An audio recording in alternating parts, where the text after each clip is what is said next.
Blueprint Church, what is up? I am here. It is another day. We are here weekdays with Dhati. I don't know how we came up with that name, but that is the name that we are going with until we come up with something different. But I like it. You know, weekdays with Dhati. I am here. We are in. I stopped counting, so I don't know exactly what day that we're in terms of the corona. But it's somewhere around day 70, 68, 70. So we're close somewhere around there. But we are continuing on. Carly Kugel, what's up? All the way, Boston. Hope you are doing well. Everybody, we'll be continuing. Like I said, we'll continue to talk about race stuff until, and specifically the things that divide and what is the church's response. Last week, we got a chance to first talk about it, but today we're going to continue in that. Larry Graves, what's up, man? How you doing? Hope you are doing well. Hope your family's doing well. Yes, we are in week 10, Jessica. Yes, it is. It's week 10, so I guess, are we in week 10? If we're in week 10, that means we're pushing 70 days. Yeah, we are in week 10. But Patsy, what is up? How are you doing? I'm wearing the shirt.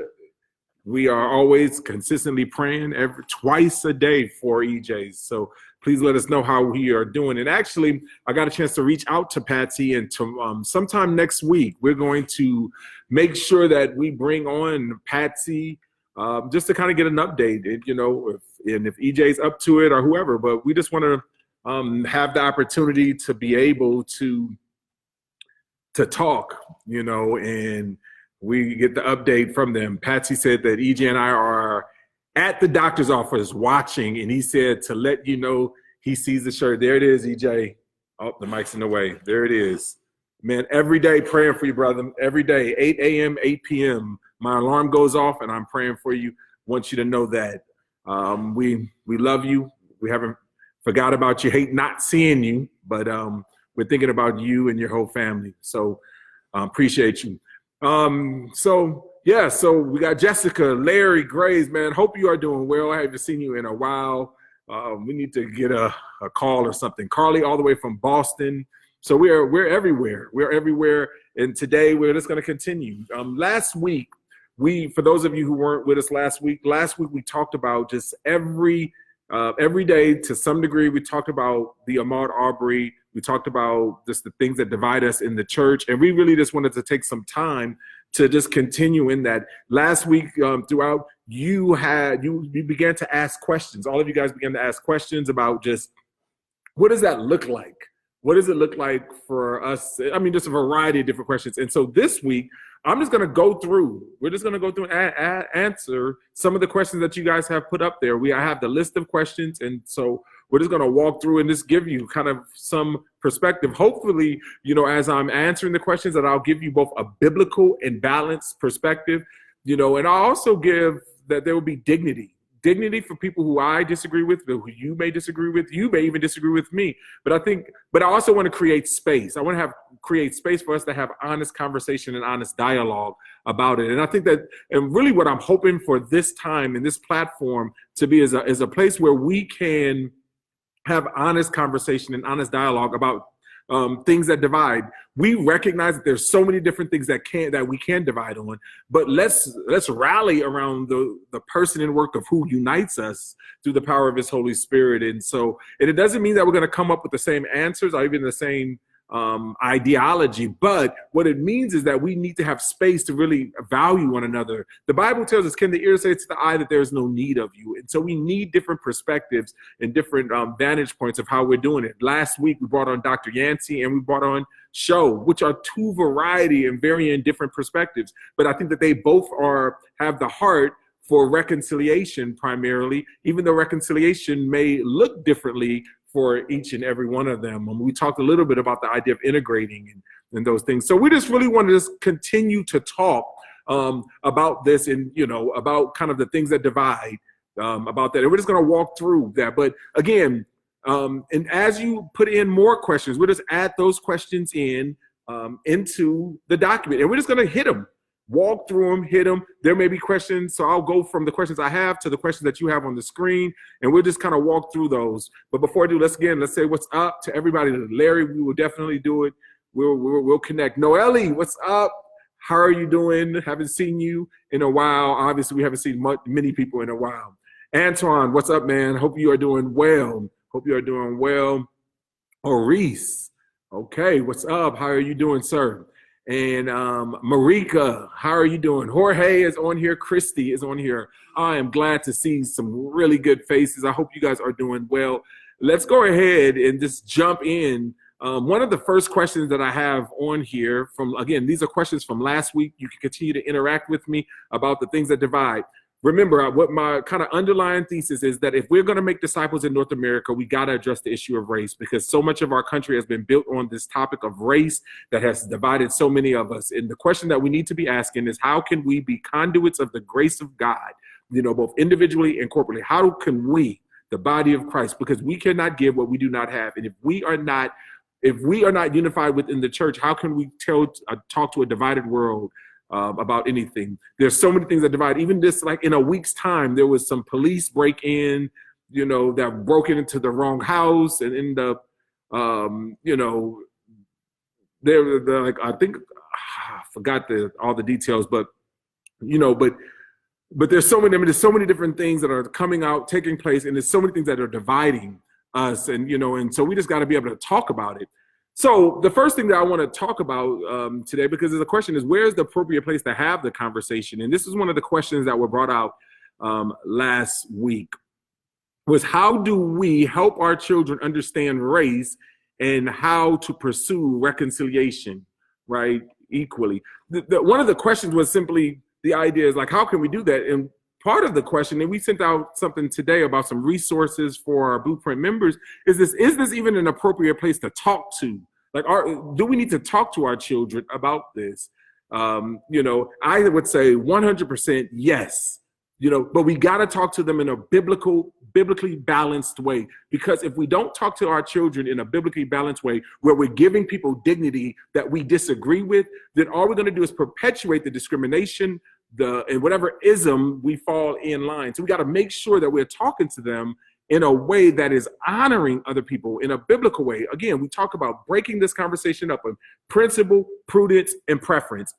Is this biblical principle? And if it's biblical principle, we need a verse in scripture. Is this just wisdom, or is this preference? So we need to talk to our children, but we need to talk to them in that way, with dignity, and making sure that we are giving dignity to people who are disagreeing. And we need to be biblical about it. It's not by all means necessary. It's not your will be done, but it is God's will by all possible means. And God has given us the scriptures in order to help guide us in that situation. So I think it's really, really important for us to understand that. So how do we help our children understand race specifically? And how do we pursue reconciliation/equality, specifically for our generation and even for their generation?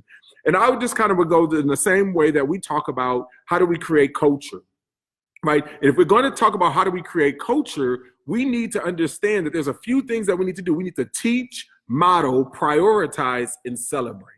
Teach, model, prioritize, and celebrate. That is really critical for us, is we're going to create culture for our children and for our home to talk about racial issues without blowing up on one another or just simply telling people how we feel. What do I mean by that? Teach, be explicit, right? But when you're explicit, stay age appropriate, right?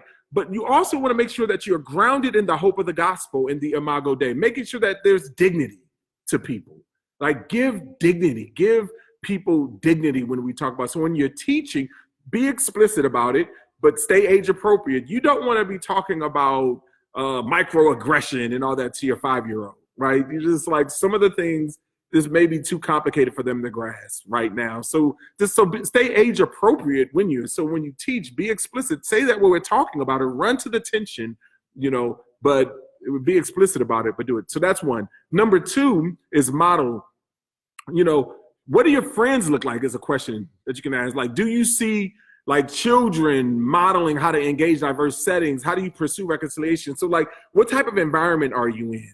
What are some models? What are some things that you can point to? Some experiences? How are you modeling? Remember, you cannot give what you do not have. You teach what you know, but you reproduce who you really are. So how are you modeling that to your children about treating people that you disagree with, whether you're Republican or Democrat, whether you're Black or white, whether you're rich or poor or middle class, like people who don't look like you, talk like you, act like you. How are you modeling the difference, between the two, and how are you living that? They're going to see what you're doing. So you got to do that. The third one is prioritize. Don't wait for a crisis event to talk, or holidays, to be intentional about teaching your kids. Do this like in Deuteronomy chapter 6. Do this in regular conversations and all different types of engagements. If you watch the news with your kids, or if your kids are sitting around. I was watching The Last Dance. I haven't been following. I'm not a Michael Jordan fan, so I was kind of protesting. But I just said, let me go ahead and do it. So I started watching it, but then it just brought up in me, man. I was like, this is good. It was a good time, even though I did not cheer for Michael Jordan. But that's another subject. All right.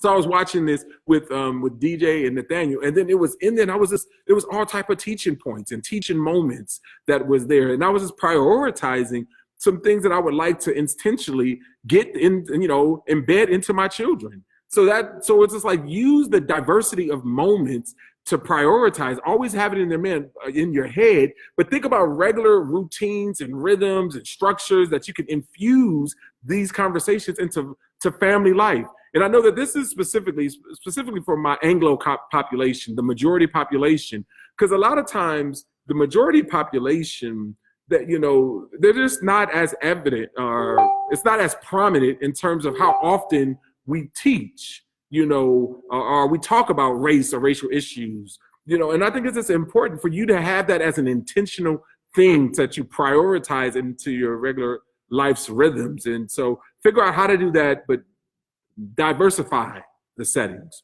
All right. And the last one is celebrate. Celebrate other like holidays, like different cultures. Like we just had Cinco de Mayo, like find ways to honor them, celebrate. All right. And even speak out against like injustices. Like when something is injustice, like when we talked about call sin, be able to do that. And I think that is important.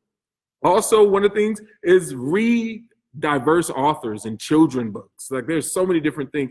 Don't kind of fall into the single story, right? The danger of a single story, like in having one kind of profile.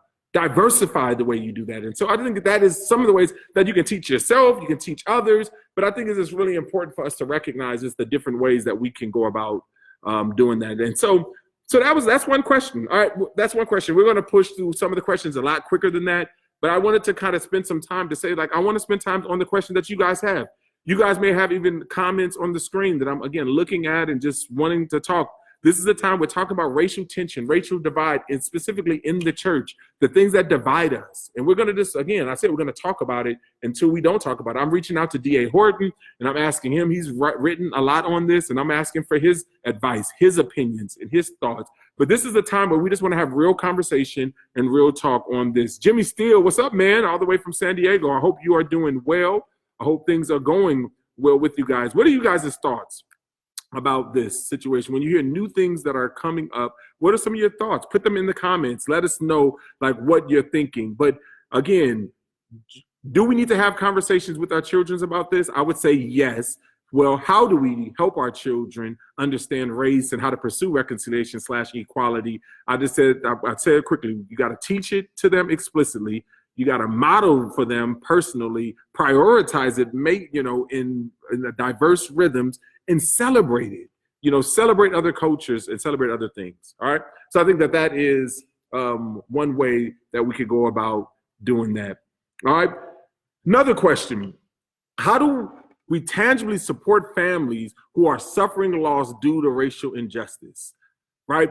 The first thing that comes to my mind is grieve with those who grieve. Rejoice with those who rejoice, right? Honor with those who honor, right? And so last week we talked about this idea of how do we deal with tragedy in these types of situations, and we came up with a few things. We said, listen, the first thing we got to do is that we have to grieve, right? We got to feel our feelings and we got to grieve the trauma, the tragedy, and whatever it is. Feel the feelings that you have. Do that personally and do that collectively. And I think that's one of the best things that we can do. I think our big problem is that oftentimes we are trying to fix things. We cannot fix certain things. We are not going to be able to fix sin in the world. But what we can do is that we can be present with one another. And this is what Jesus's final mission statement to his disciples is go and make disciples of all nations, baptizing them in the name of the Father, the Son, Holy Spirit, teaching them to obey. And he says, I will always be with you. What Jesus doesn't promise, he doesn't promise a better, healthier, secure, great life without any trauma or any tragedy. What he does promise you is that I will always be with you in the midst of it. Right? And I think that is really what we can promise them, that as best that we can be, as long as that we are on this earth, that we can be with you. We can be present with you, and we can feel our feelings with you. And so with families who are suffering loss and of racial injustice, be present with them and treat others in the way you want to be treated. How would you want to be present with people? And I would say treat them in the same way, right? So I think that that is something that we can do. But also, I think another thing that we can do specifically, especially if you're not connected with them personally, is that you can give to organizations, right? You can give to organizations that you believe in, that, you know, do some research, grassroots organizations, like figure out what I love, again, what Justin Giboney talks about is he talks about staying extremely local. Because when you stay extremely local government, local police, local, and you're able to vote for these people, then you're able to create change that you can feel. Because I truly believe that it's not a real problem until it's your problem, and something becomes your problem through relationship and proximity. So by nature, that if you're grieving with someone who is suffering loss that's close to you, you'll be able to connect. But if you're in your area, you're able to connect. But if it's not in your area and it's more of a systemic global issue, there's all types of organizations, grassroots organizations that you can get behind and you can support in doing that. You know, so that's how I would answer that question of how do we tangibly support families who are suffering loss due to racial injustice. All right. The next one, third question. It's not biblical for Christians to have a higher elite. Oh, sorry. Messed that up. Let me read it again. It's not biblical for Christians to have a higher allegiance to their political party than Jesus. Correct. Right? Again, that is correct. Yes. I don't think we need to say much more about it. Like, period. Like, you can have, it's called idolatry. Let me just say the period. I don't even know. Like, the problem is that we're having to talk about stuff like this. It's called idolatry. It's, you know, whenever Jesus is not looking to be prominent. Like, he's not, if it's first Jesus, then it's Democrat, or then it's Republicanism. Like, no. You know, Jesus says, and he makes it very clear in his statement, you must hate your mother, your brother, your father. Basically, what I'm thinking that Jesus is doing right there is that he's taking your highest thing that you would love more, that your family, your nuclear family, your family of origin. And he says, compared to following me, you must even think little of them. Because if your family disagrees with what I'm saying, like, there's not even an option. I'm calling you to follow me. And I think that that's really important for us to recognize. And so that's definitely the case when we're talking about a political party or a race, even a racial group, right? Like, there's no allegiance primarily that is above Jesus, or that even it should be compared to Jesus. And I did use the word should, right? I'm trying to not use that word, but, you know, that's kind of where it is. All right. What's up, Jimmy? Jimmy said, what's up, bro? There is much to learn from our kids. I spent time this last week listening to my kids, and they have a perspective often not filled with assumptions and things which tend to cloud my thinking. Amen. You know, the Bible talks about oftentimes that we can learn from our kids, and even our kids can show us how they show up, and they're not kind of thinking like us. So a lot of times we think like the Pharisees. Well, if we say this, then this crowd would think that, and if I say this, then, you know, we think too much like this. But what's good is about, like, just being able to, you just being able to be able to connect with our children in a real way. So I just think that is a great word, Jimmy. Marcus says this: how can we get folks to understand that racism is not just saying the N-word? It's morphed into what Lee Atwater said. Atwater, y'all don't quote me on this. you start out at 1954, but saying the N-word, N-word, N-word, by 1968, you can't say the N-word. All right? Yeah. Oh yeah, racism is definitely more than that, and it's a mentality. It's both personal and it's systemic. It has all different types of issues. It comes at you in all different types of ways. We see it from like laws, we see it from just all different types of things. But on the flip side, we can't make everything to be the boogeyman, right? Every single thing can't be about race, right? And I think we have to give people the benefit of the doubt, meaning by just simply asking, hey, if you assume that it's race, let's get out of our assumption and let's just talk about it. This is why we got to create those open environments so that if we're saying whether it's microaggression or whether it's whatever it may be, we just got to talk about it. And I just think that the church specifically, if we create spaces where we can have real talks about it, then we're able, because it really comes down to power, not power, race, so many different things, so many different facts, but it's so many things that divide us that we just got to address that. So that's a great quote, Marcus. Loretta says this: I'm seeing a somewhat new division within the Black community that I think we need to discuss. This may be too big of a topic for today, but I'll put it out there anyway. With the rise of Black British and Black African actors and actresses starring in American movies, various African Americans, some celebrities, some not, have said that it's disrespectful that certain roles are not being given to African Americans. Cynthia Everett, a Black British actress playing Harriet in the movie, people are saying that this is wrong because Africans and Black British people do not know the African American experience, so shouldn't be allowed to play these roles. Your thoughts? Feel free to take this up on another day. That's a great statement. And I think that's, again, goes back to, I think there's so many things that we can divide. And some of the times it's about power. It's about a lot of different things. And, a lot of times what we're going on, specifically in, the comment, I'm not very familiar with this, but I'm familiar with human nature. And human nature oftentimes is when I'm not getting something, that I got to blame someone. I got to either be the victim or I got to tear down someone else. And I can't celebrate with those that are getting it. So, I know I watched, what is the TV show? All American. All American's a TV show. And, he's supposed to be playing a guy from Crenshaw. Crenshaw is actually the birthplace, or not the birthplace, where my mom and my dad went to school. Crenshaw, the heart of South Central LA, all of those things. And what's interesting is that, the guy who's playing it is a British, and and he has an accent, but he doesn't have the accent on the show. But if you hear him in other places, he has an accent. But so the thing is that people are going to cast whoever they feel like is the best. I understand that, African American may not feel that they have the history. I understand all of those things, and you can have those feelings, and thank you for showing up. But people are still going to cast the characters that they want to cast, who they feel like is best for the role. So if we don't like it, get our game up. And that's what I was telling my son. I was just like, because he was hating on another kid because the coach put him into the game, at a certain time. And I was just like, if you want to get into the game, get your game up. Play, show, do something that stands out. But stop hating on people. Don't hate on people because they get their opportunity.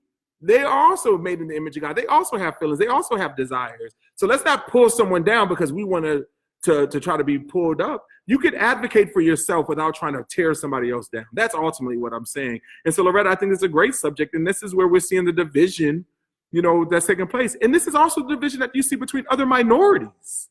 We see this. And so, we're in this kind of, who's the most oppressed people, right? Is it the Black? Is it the Hispanic? Is it the Asian? Who's the most oppressed? And we have this kind of Olympics for the most oppressed. The bottom line is that we all have experience in this.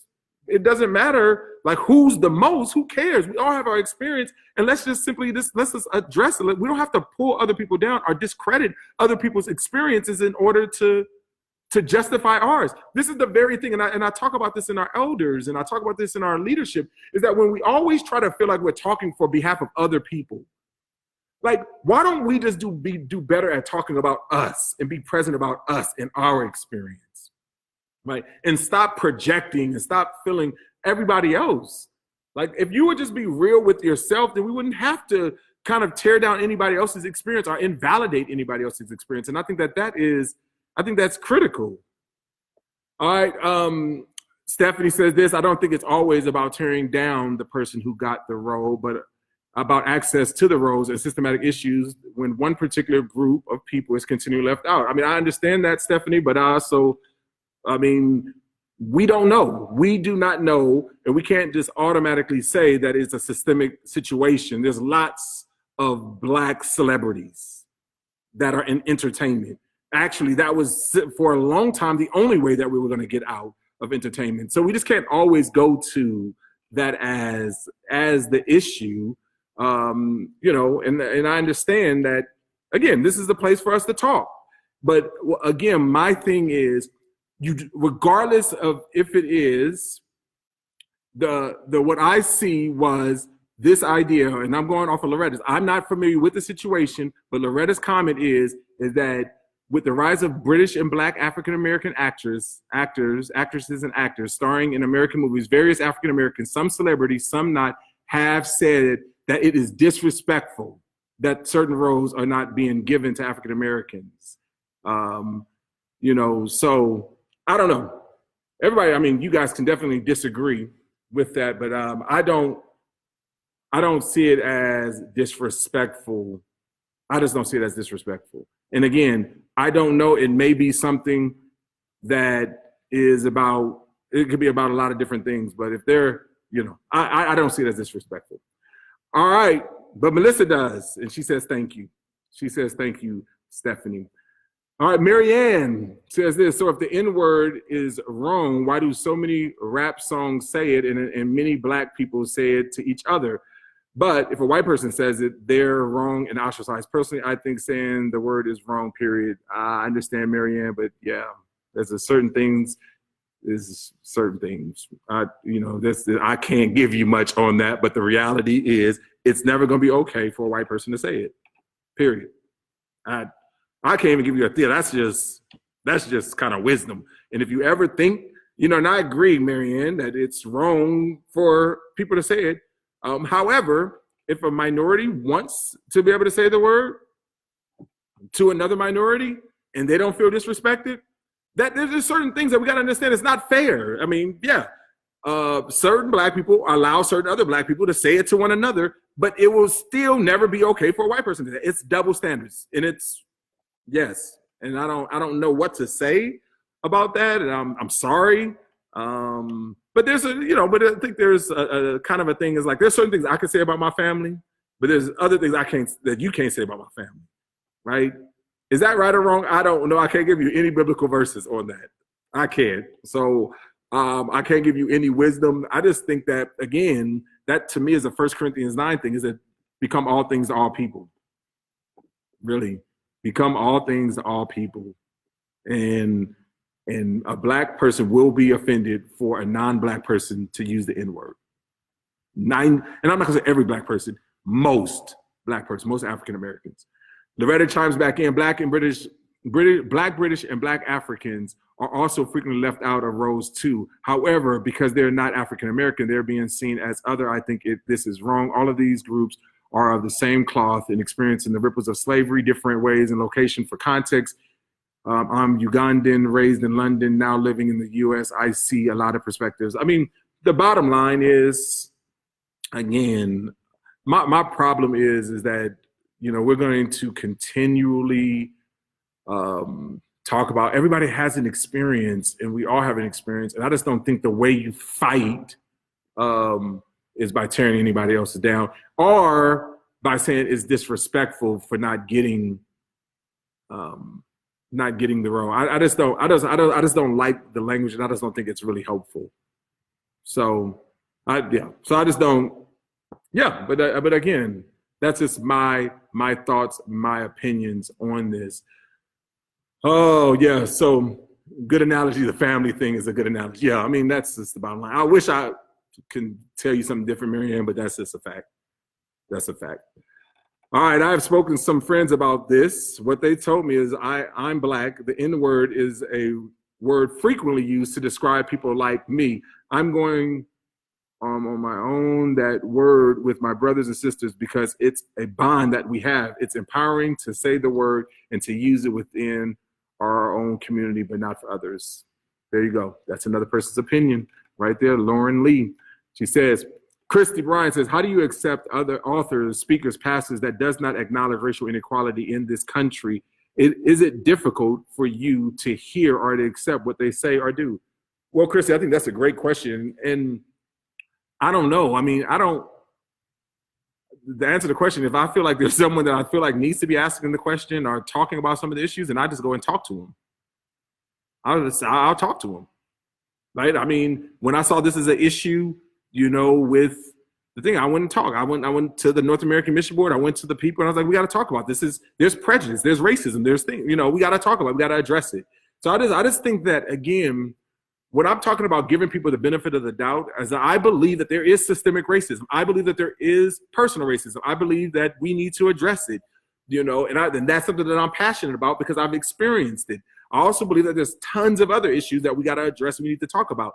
However, because that burden is on me and because you may have different burdens, it is on me and incumbent on me to come and talk to you. And I've when I've run into people to talk to them about it, if nothing else, we have talked about it. Now they may, address it and we may disagree on the impact of it, but we're going to talk about it. And so I believe I can't expect everybody to have the same burden that I have. That's ultimately what I'm saying. I think everybody's going to have different burdens.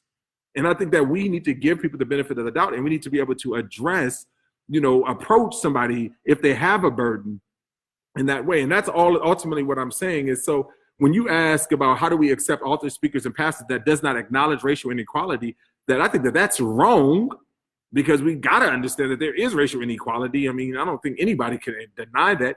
But whenever, like if I had the conversation, I would sit down and I would talk to them.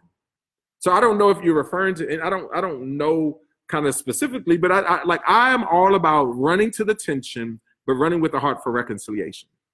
Period. So that's kind of what I'm thinking when it comes to this.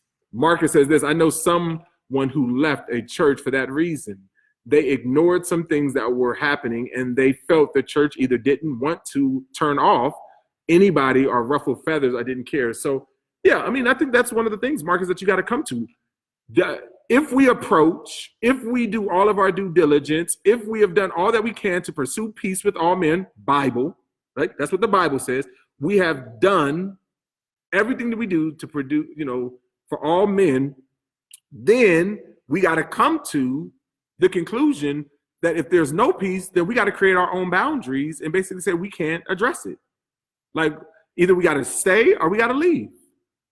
I've done that. There was a church in the past that that I disagreed with certain things and I went to him and I talked to the pastor and he stood his ground and I stood my ground and we talked more. And at the end of it, I was like, I just want you to know and I want you to come from me first that I'm going to be going to another church.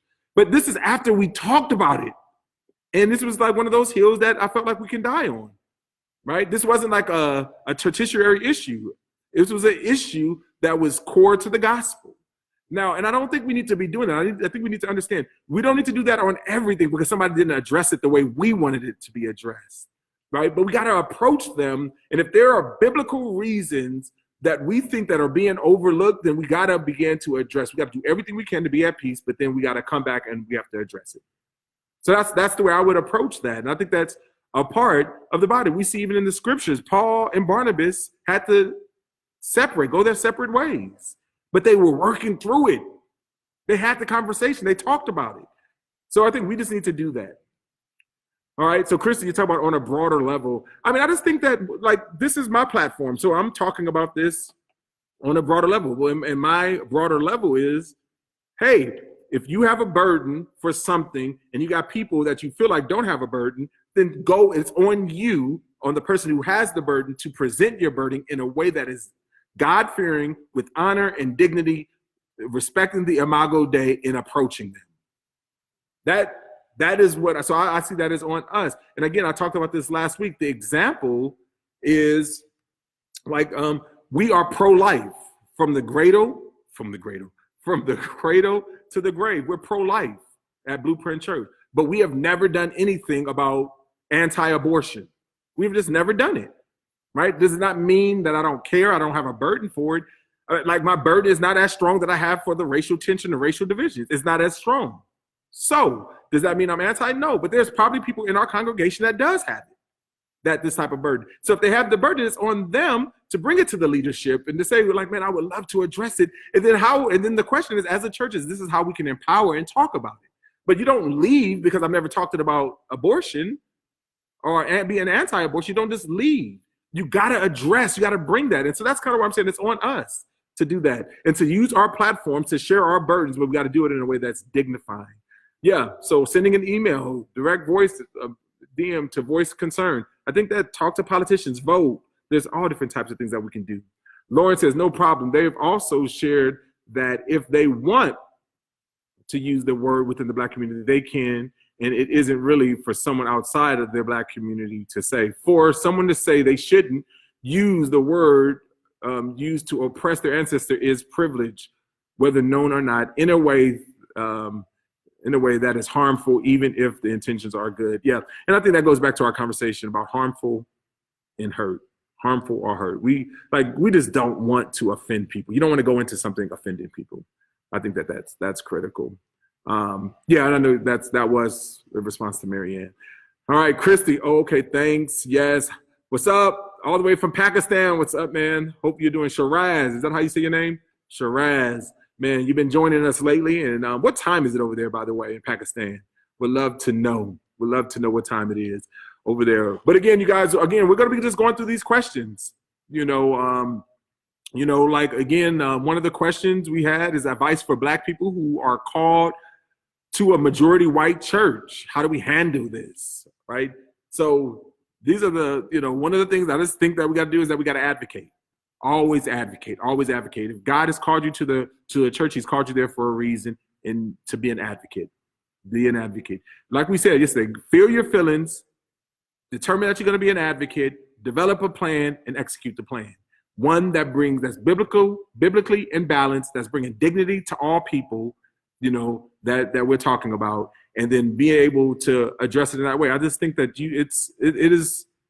we must do that. And so I think it's really important for us to recognize this. All right, we'll finish it off with a couple more. What are your comments? It's 8:35 p.m. Okay, 8:35 p.m. And Hart says this, I think this is a great point. Instead of the industry seeing people as part of different cultures, they only see Black, British, African-American, and Black Americans as Black. This happens to Latinos as well. Instead of seeing us as Mexican, Puerto Rico, Colombian, and we're all just brown. Yeah, and I think that's a great point. And the idea, because there is a huge difference culturally, in the Hispanic culture, there's a huge difference in, the Black culture. There's even a huge difference between Black America. There's a huge difference between British Black Americans. I mean, there's so many variations. I forgot the name of the woman but the Danger of a Single Story. I think that is just a great TED Talk. Was The Danger of a Single Story. It's a TED Talk. I forgot who it is. If you guys know, put it in the comments. But I think it's a great story of just talking about. I don't follow the woman. I don't know if the woman who developed it. I'm just saying that talk was a good talk.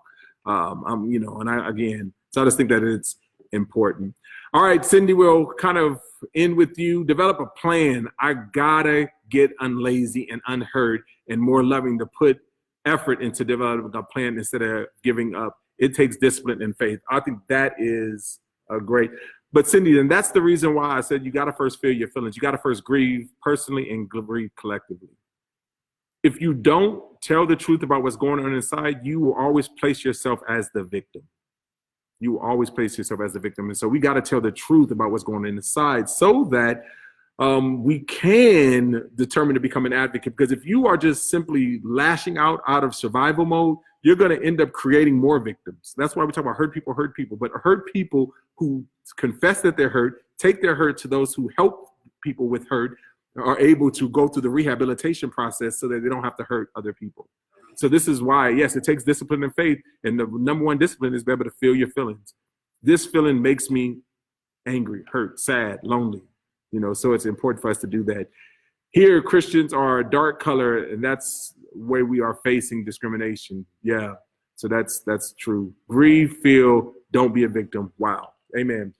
Don't be a victim. And again, when I talk about not being a victim, there are certain times that people are victimized in societies and systems, but the way we still don't remain in a victim mentality is so that it is by feeling our feelings, saying what we need, and then responding responsibly. Guys, I appreciate you, love you, love the interaction, love the pushback even today. Stephanie, thanks for the pushback, the systemic, and just people, how they're addressing it. I mean, again, I want honest dialogue. I want honest talk. I don't want us to be able to talk and be able to tell the truth. And if you disagree with me, it's okay to disagree with me in the chat, right? And if I disagree, I'll push back, So it's just like, that's just a part of it. And that's what we need to have, is this honest conversation when it comes. Remember, you guys, blueprintchurch.org/give, blueprintchurch.org/prayer. If you want to give, you want to pray, continue. Let's continue. This COVID-19 thing, we're still in it.